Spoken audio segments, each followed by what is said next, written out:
اسرائیل نے خودکش روبوٹس میدان میں اتار دی، 88 فلسطینی شہید۔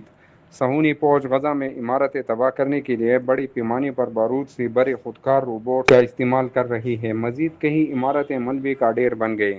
بمباری سے 88 فلسطینی شہید، شہداء میں امداد کے منتظر 32 افراد بھی شامل۔ تازہ حملوں میں 421 فلسطینی زخمی، جبری قحط سے مزید 7 شہری دم توڑ گئے۔ غزہ پر اسرائیلی طیاروں کی شدید بمباری کا سلسلہ تھم نہ سکا۔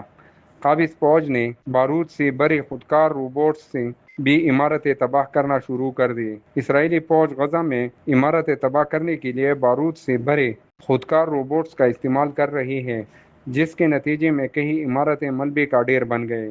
عرب میڈیا کے مطابق اسرائیلی فوج نے ایک روز میں مزید 88 فلسطینی شہید کر دیے۔ شہداء میں امداد کے منتظر 32 افراد بھی شامل تھے۔